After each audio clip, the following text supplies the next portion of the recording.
Are you struggling with choosing the right colors for your artwork? Don't worry, I got you covered. In this video, I will demonstrate the entire process I use to pick the right colors for my art. I will not be talking about color theory or color wheels. This will be purely practical, easy, and foolproof way to pick out the right colors from your reference image to then replicate in your artwork. This works for any medium, and it works for beginners and more experienced artists alike.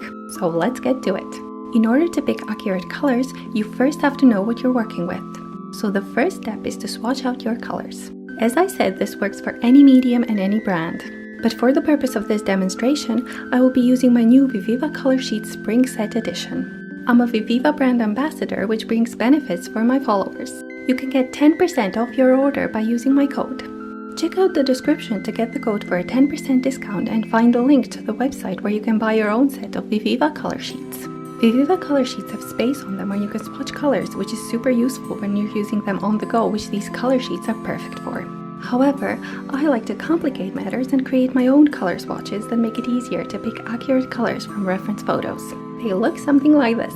These are my color swatches for my colored pencils. These are my Faber-Castell Polychromos. These are my Caran d'Ache Luminance, and these are my Caran d'Ache Luminance on black paper. In this video, I'll show you the step-by-step process for creating one of these using my Viviva color sheets and explain the best way to use them. I like to make my color swatches on the paper I'll be using for my artwork. That way I know exactly what the colors will look like on the paper I'll be using. I will therefore be using the Viviva A5 Ivory Sketchbook paper.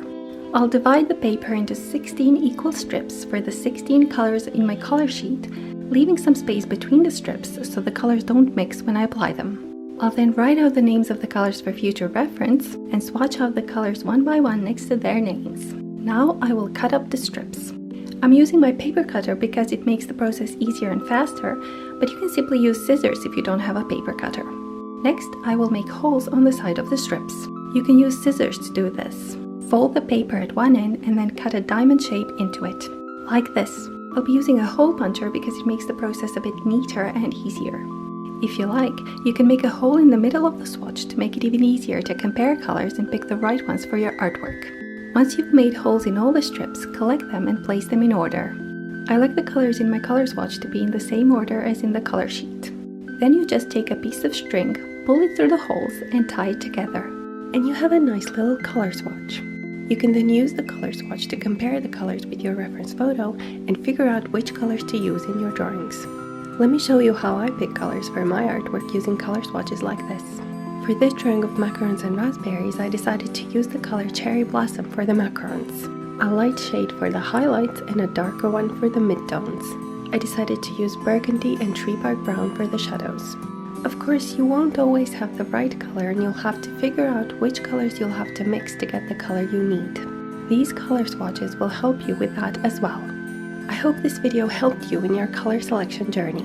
Thanks for watching this video about picking accurate colors for your artwork. Don't forget to subscribe to my channel for more art tips and tutorials.